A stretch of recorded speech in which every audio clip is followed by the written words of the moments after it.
العالمين الرحمن الرحيم مالك يوم الدين والصلاة والسلام على سيد المرسلين وعلى آله وصحبه أجمعين اما بعد۔ محترم سامعین و ناظرین، آج کی اس مجلس میں ایک بڑی ہی پیاری حدیث آپ کے سامنے پیش کرنا چاہتا ہوں، جس کے اندر ایک بکری کے چرواہے کا ذکر ہے، اس کی دینداری کا ذکر ہے، اور اس کی دینداری کی وجہ سے رب تعالی کی اس کے لیے مغفرت کا ذکر ہے۔ اس روایت کو یا اس حدیث کو امام ابو داؤد نے اپنی سنن کے اندر، امام نسائی نے اپنی سنن کے اندر، اور امام احمد بن حنبل نے مسند کے اندر روایت کیا ہے۔ وہ روایت سندن صحیح ہے، علامہ البانی وغیرہ نے اس کو صحیح قرار دیا ہے۔ اس حدیث کو روایت کرنے والے عقبہ ابن عامر رضی اللہ عنہ ہیں۔ وہ فرماتے ہیں کہ میں نے اللہ کے رسول صلی اللہ علیہ وسلم کو ارشاد فرماتے ہوئے سنا،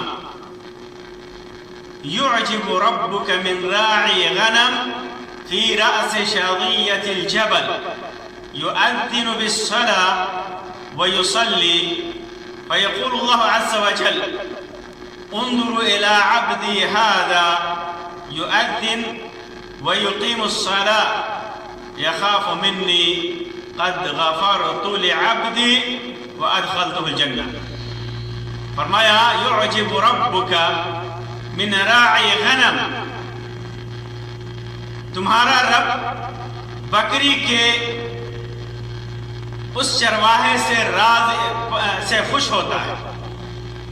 تمہارا رب بکری کے اس چرواہے سے خوش ہوتا ہے۔ کون سا چرواہا؟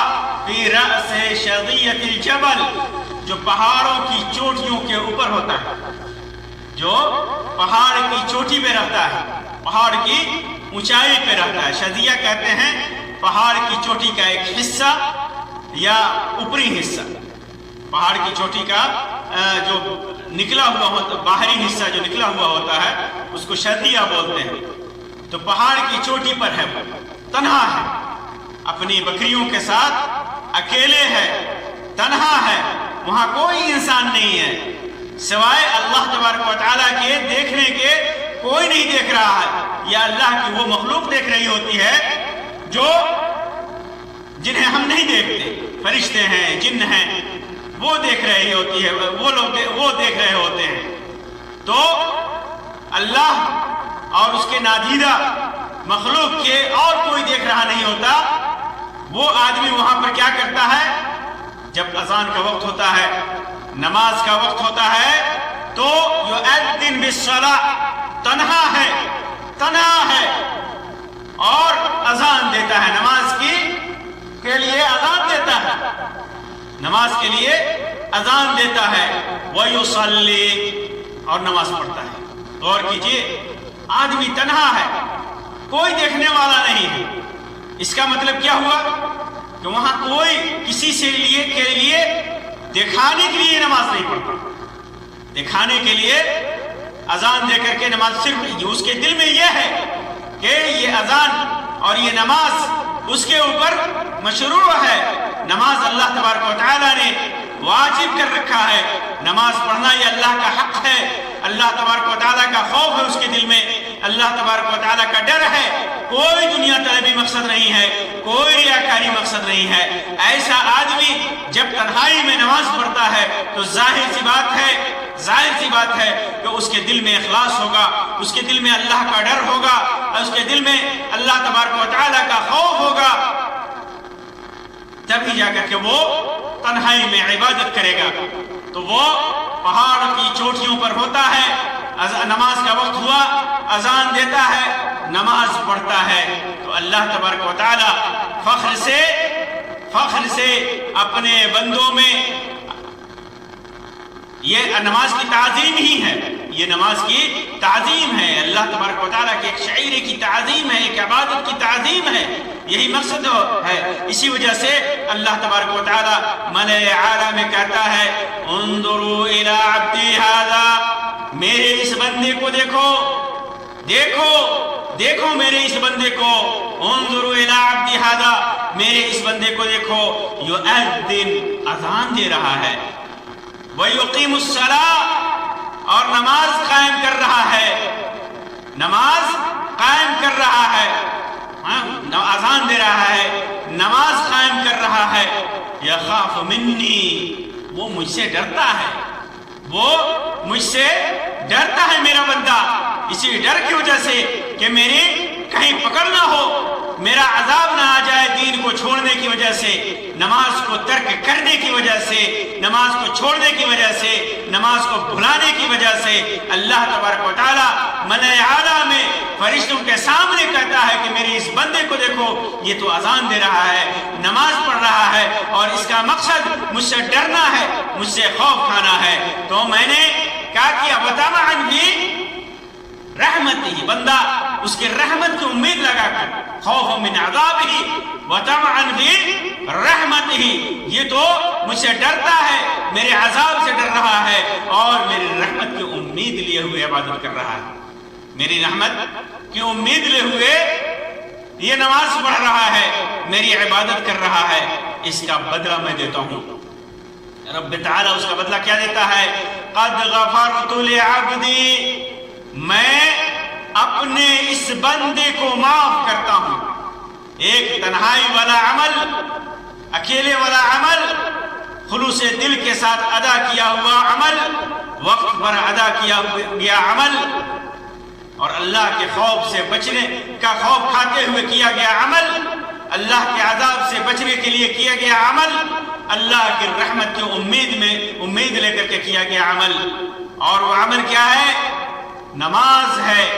نماز کی عظمت کا خیال رکھتے ہوئے، نماز کی تعظیم کرتے ہوئے، اور نماز کی اہمیت کو سمجھتے ہوئے، یہ آدمی تنہائی میں جہاں کوئی دیکھنے والا نہیں ہے، کوئی دنیا کی لالچ نہیں، کوئی ریاکاری نہیں، وہ آدمی پڑھتا ہے تو اللہ تبارک و تعالی اس کے سارے گناہ معاف کر دیتا ہے۔ قد غفرت لہ، قد غفرت لعبدی، میں نے اپنے بندے کو معاف کر دیا، وَأَدْخَلْتُهُ الْجَنَّةَ، اور میں نے اس نماز کی فضیلت کی بنیاد پر اور اس پر عمل کرنے کی وجہ سے میں نے اس کو جنت میں داخل کر دیا۔ قد غفرت لعبدی وَأَدْخَلْتُهُ الْجَنَّةَ، میں نے اپنے بندے کو معاف کر دیا اور جنت میں داخل کر دیا۔ صرف معافی نہیں کیا، مزید اجر دیا، فضل دیا۔ اور ظاہر سی بات ہے کہ ایک تو اس نے نماز پڑھی، اور اس کا ثواب جیسا کہ اللہ تبارک و تعالیٰ نے فرمایا دیگر نیکیوں کی طرح، ان الحسنات یذہبن السیئات، جب آدمی کوئی نیکی کرتا ہے تو وہ نیکی چھوٹے چھوٹے گناہوں کو، صغائر گناہوں کو وہ نیکیاں ختم کر دیتی ہیں، ان گناہوں کے لیے کفارہ ہے یہ نیکیاں۔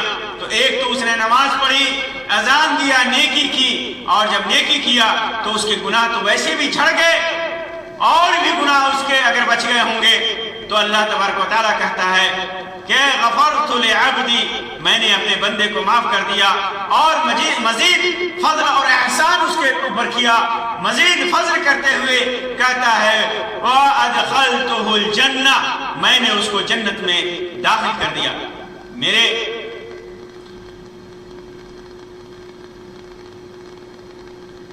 دوستوں اور بھائیوں اور بہنوں، اللہ تبارک و تعالیٰ کا اتنا بڑا فضل ہوتا ہے ایسے آدمی کے اوپر جو تنہائی میں اللہ تبارک و تعالیٰ سے ڈرتا ہے، تنہائی میں اللہ تبارک و تعالیٰ سے خوف کھاتا ہے، اللہ کی رحمت کی امید لے کر اللہ کے عذاب سے بچتے ہوئے اگر انسان عبادت کرتا ہے تو اس کا اتنا بڑا فضل ہے کہ اس کے گناہ معاف ہوتے ہیں اور اللہ کی رحمت ملتی ہے اور جنت اس کا نصیبہ بنتا ہے۔ آج ہمارا معاملہ اس کے برخلاف ہے. ہمارے معاشرے میں لوگ یوں تو زیادہ تر لوگ بے نمازی ہیں، زیادہ تر لوگ بے نمازی ہیں، مرد ہوں عورتیں ہوں، سب کے سب اکثر ان میں سے بے نمازی ہیں. نہ نماز کی اہمیت کا انہیں پتہ ہے، نہ عبادت کی اہمیت کا پتہ ہے. ان کے دل میں ایمان اور یقین نہیں ہے. ایمان ہے، وہ مسلمان ہے، تو ایمان مضبوط نہیں ہے. اگر ایمان مضبوط ہوتا تو وہ ضرور نمازی ہوتے. اس کا مطلب یہ ہوا کہ وہ نماز کی عظمت اور نماز کی قدر ان کے دل میں نہیں ہے. ان کا ایمان اس قدر کمزور ہے کہ وہ نمازوں سے دور بھاگتے ہیں. اور انہی میں کچھ لوگ ایسے ہیں جو نماز تو پڑھتے ہیں لیکن ریاکاری کے لیے، دکھاوے کے لیے. جب تک لوگوں کے ساتھ ہیں، لوگوں کے ساتھ نماز پڑھ لیا، نمازیوں کے ساتھ ہیں، نمازیوں کے ساتھ نماز پڑھ لیا، لیکن جو ہی وہ تنہائی میں ہوتے ہیں ساری نمازی پن ان کی ختم ہو جاتی ہے، ساری دینداری ختم ہو جاتی ہے. جب جو ہی وہ تنہا ہوتے ہیں، نماز کا وقت ہو، اذان کا وقت ہو، انہیں اس کی کوئی پرواہ نہیں ہوتی. نماز کی بے عزتی، نماز کی بے حرمتی ان کے عمل سے ظاہر ہوتا ہے. کیونکہ اگر نماز کی عظمت ہوتی، نماز کی حرمت ہوتی تو تنہا بھی ہوتے تو ضرور نماز پڑھتے، ضرور نماز پڑھتے. میرے بھائیوں اور میری بہنوں، آپ غور کریں کہ نماز کی کتنی فضیلت ہے، کتنی اہمیت ہے. ایک چرواہا تنہائی میں اللہ تبارک و تعالیٰ کے خوف سے نماز پڑھ رہا ہے، اللہ تبارک و تعالیٰ کی مغفرت اسے مل رہی ہے، اللہ کی رحمت مل رہی ہے، اور اللہ تبارک و تعالیٰ اسے جنت دے رہا ہے. ہمارا معاملہ بھی اگر ایسے ہو جائے، ہم تنہائی میں اللہ سے ڈریں، نماز کی عظمت کا خیال رکھیں، نماز کی تعظیم کریں، نماز کی عظمت کا خیال رکھتے ہوئے تنہا بھی ہیں تو ہم نماز نہ چھوڑیں. جماعت کے ساتھ ہیں پھر بھی نماز نہ چھوڑیں، لوگوں کے ساتھ بھی پڑھیں، تنہائی میں بھی پڑھیں. اگر ہمارے اندر ایمان ہے اور ہم اپنے ایمان کو مضبوطی دینا چاہتے ہیں، اپنے ایمان کو مضبوط کرنا چاہتے ہیں، اللہ تبارک و تعالیٰ سے اگر صحیح معنوں میں ہم ڈرتے ہیں تو ہمیں تنہائی میں بھی اگر تنہا ہو پھر بھی اللہ تبارک و تعالیٰ کی اس اہم عبادت سے، اس نماز سے غفلت نہیں برتنی چاہیے. نماز کی اہمیت ایک الگ موضوع ہے. نماز ایک فریضہ ہے، پہلا ستون ہے دین کا. جس نے نماز کو ڈھا دیا گویا اس نے دین کے ستون کو ڈھا دیا. اسی وجہ سے اللہ کے رسول صلی اللہ علیہ وسلم نے فرمایا جو انسان جان بوجھ کر کے نماز ترک کرتا ہے تو وہ کافر ہوتا ہے، اس نے کفر کیا. جس نے نماز کو چھوڑ دیا اس نے دین کے ستون کو ڈھا دیا. کافر اور مسلمان کے درمیان جو چیز علامت ہے، جو چیز حد فاصل ہے، جو چیز فرق کرنے والی چیز عبادت ہے، وہ عبادت نماز ہے. نماز کی اتنی بڑی فضیلت ہے. اس نماز کو ایک تو ہم چھوڑتے ہیں اور اس کی ناقدری کرتے ہیں، اور پھر اگر پڑھتے بھی ہیں تو صرف ریاکاری کے لیے، دکھاوے کے لیے. جو ہی مجلسوں سے الگ ہوتے ہیں، جو ہی معاشرے سے الگ ہوتے ہیں، جو ہی ہمارا قدم گاؤں سے نکلتا ہے، بستی سے نکلتا ہے، ہم اس نماز کی قدر و قیمت کو پس پشت ڈال دیتے ہیں. یہ ہماری ایمان کی کمزوری ہے. اللہ تبارک و تعالیٰ سے دعا ہے کہ اللہ تبارک و تعالیٰ ہمیں ہر موقع سے نماز کی محافظت اور مداومت کرنے کی توفیق عطا فرمائے. اللہ تبارک و تعالیٰ ہم جہاں بھی ہوں، چاہے مجلسوں میں ہوں، چاہے گاؤں میں ہوں، بستیوں میں ہوں، معاشرے میں ہوں، لوگوں کے ساتھ ہوں یا تنہا ہوں، دور دراز ہوں، پہاڑوں میں ہوں، دریاؤں میں سفر کر رہے ہوں، آسمانوں میں سفر کر رہے ہوں، ٹرینوں میں سفر کر رہے ہوں، اللہ تبارک و تعالیٰ ہمیں توفیق دے کہ ہم اس نماز کی عظمت کی پاسداری کریں اور اس نماز پر مداومت اختیار کریں، اس نماز کو قائم کریں. ہمیں بھی توفیق دے، ہماری اولاد کو بھی توفیق دے، تمام مسلمانوں کو توفیق دے. آمین یا رب العالمین. وآخر دعوانا ان الحمدللہ رب العالمین وصلی اللہ علی خیر خلقہ وسلم. والسلام علیکم ورحمۃ اللہ وبرکاتہ.